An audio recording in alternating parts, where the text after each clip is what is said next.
Measurement of charge to mass ratio of electron. एक electron का charge to mass ratio को हम simultaneously calculate करेंगे इस लेक्चर में। इलेक्ट्रॉन का जो चार्ज टू मेस रेशो है इसको साइमल्टेनियसली बैक वक्त एक साइंटिस्ट था जिसका नाम है जे थॉमसन। उस साइंटिस्ट ने 1897 में एक स्पेशल एक्सपेरिमेंट के ज़रिए से उसने इलेक्ट्रिक और मैग्नेटिक फील्ड के मदद से उसने कैलकुलेट किया। जैसे कि मैंने लिखा, in 1897 J Thomson subjected a beam of cathode rays electrons, क्योंकि कैथोड रे का दूसरा नाम क्या है, इलेक्ट्रॉन है, to see the effect electric और मैग्नेटिक फील्ड। तो अब हम इस एक्सपेरिमेंट की कंस्ट्रक्शन, वर्किंग और ऑब्जर्वेशन पे बात करते हैं। ये एक्सपेरिमेंट के अंदर जो एपरेटस इस्तेमाल हुआ है, और ये एपरेटस क्या है, एक शीशे का ट्यूब है और आगे से एलोंगेटेड है, चौड़ा है और लाइक अ फनल की तरह है। और इसके अंदर यहाँ देखिए आपको नज़र आ रहा है कि यहाँ पर कैथोड है, दिस इज द कैथोड और सर्कुलर शेप का है, और this is known as the anode, ये भी सर्कुलर शेप का है लेकिन इसके बीच में क्या है, एक होल है। फिर उसके बाद कैथोड और एनोड को एक हाई वोल्टेज बैटरी के साथ कनेक्ट किया गया है, और उसके बाद एक मैग्नेट रखा गया है, और इस मैग्नेट का ये नॉर्थ पोल है और ये हमारे पास साउथ पोल है। और फिर उसके बाद यहाँ दो प्लेट्स रखे गए हैं, जिसमें से ये एनोडिक प्लेट है, इलेक्ट्रिक फील्ड है, एनोडिक प्लेट है, ये एनोड है, और ये हमारे पास क्या है, कैथोड है। फिर उसके बाद क्या है, उससे आगे एक स्क्रीन रखा गया है, और इस स्क्रीन को फ्लोरेसेंट स्क्रीन कहा जाता है। और फ्लोरेसेंट स्क्रीन उस स्क्रीन को कहते हैं जिसमें रेडिएशन का स्ट्राइक करने से इनविजिबल या विजिबल रेडिएशन को एमिट करे, तो that screen is known as the fluorescent screen कहते हैं। और ये जो फ्लोरेसेंट स्क्रीन होता है ये बेसिकली जिंक सल्फाइड से मिलकर बनाया जाता है, जिंक सल्फाइड का बना हुआ, ये है इसकी कंस्ट्रक्शन। अब हम इस एक्सपेरिमेंट के वर्किंग और ऑब्जर्वेशन के बारे में डिस्कस करते हैं, और इसके अंदर 4 ऑब्जर्वेशन बताए गए हैं।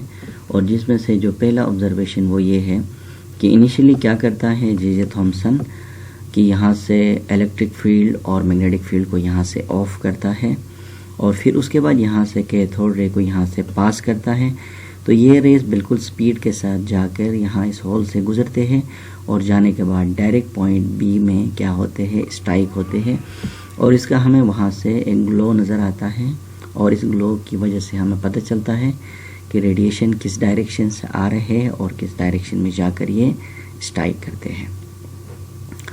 अच्छा, फिर इसके बाद जो जैसे कि मैंने लिखा कि in the beginning the absence of any electric और magnetic field the electron from the cathode rays struck the fluorescent screen at point B.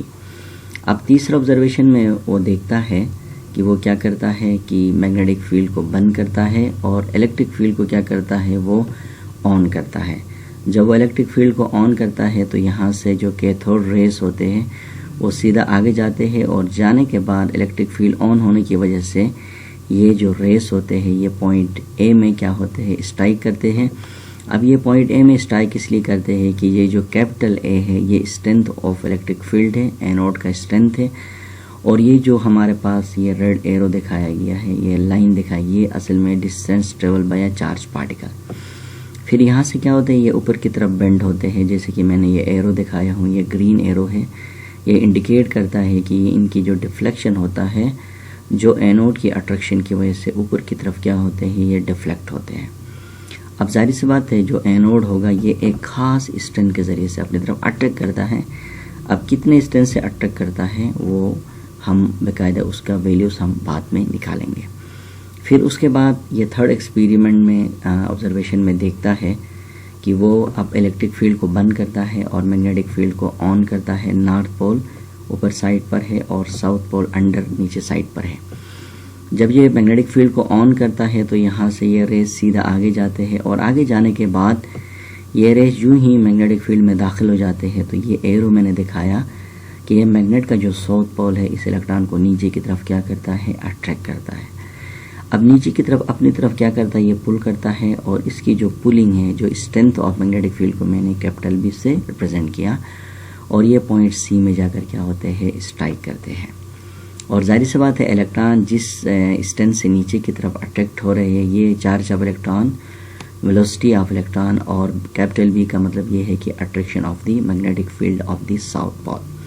और इलेक्ट्रॉन जो एनोड ऊपर की तरफ जो अट्रैक्ट करता है, ये चार्ज ऑफ इलेक्ट्रॉन, और कैपिटल ई का मतलब ये है कि स्ट्रेंथ ऑफ एनोडिक प्लेट।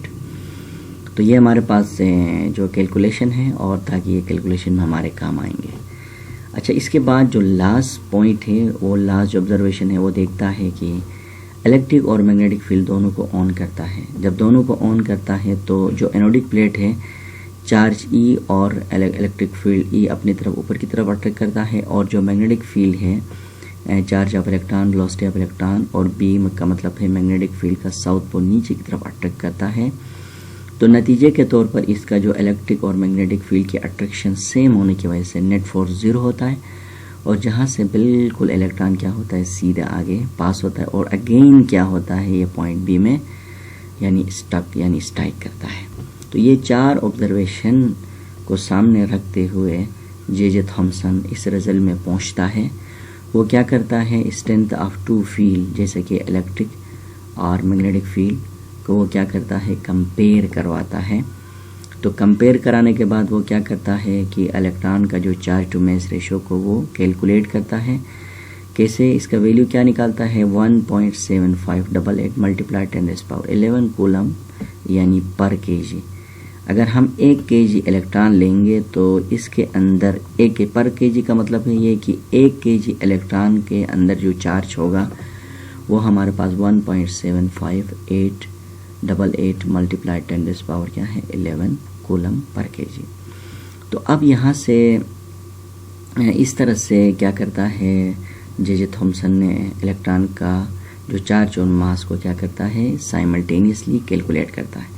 अब जाहिर सी बात है इसके कैलकुलेशन के हवाले से ये एक फार्मूला है, और चार्ज टू जो मास रेशो का जो फार्मूला होता है वो हमारे पास E/m, और ये इक्वल होता है 2y, और कैपिटल ई का मतलब स्ट्रेंथ ऑफ इलेक्ट्रिक फील्ड, और एक्स स्क्वायर, और कैपिटल बी स्क्वायर का मतलब है स्ट्रेंथ ऑफ क्या है, मैग्नेटिक फील्ड है। अब जैसे कि मैंने यहाँ पर लिखा कि जो एक्स है distance cover by the electron, और वी का मतलब है वेलोसिटी ऑफ द इलेक्ट्रॉन, और ई का मतलब है इलेक्ट्रिक फील्ड, और बी का मतलब है स्ट्रेंथ ऑफ क्या है, मैग्नेटिक फील्ड। अब देखिए हमारे पास 2 भी हमारा, अब ये वाई क्या चीज़ है, ये वाई बेसिकली ये है कि जब इलेक्ट्रॉन ऊपर की तरफ जाता है यानी इलेक्ट्रिक फील्ड की तरफ, तो यहाँ से लेकर यहाँ तक जो डिस्टेंस है, जिस तरह इलेक्ट्रॉन बगैर मैग्नेटिक फील्ड इलेक्ट्रिक फील्ड में जो जिस पाथ पे जा रहा था, तो यहाँ से यहाँ तक जो डिस्टेंस है इसको हम क्या कहते हैं, वाई से रिप्रेजेंट करते हैं।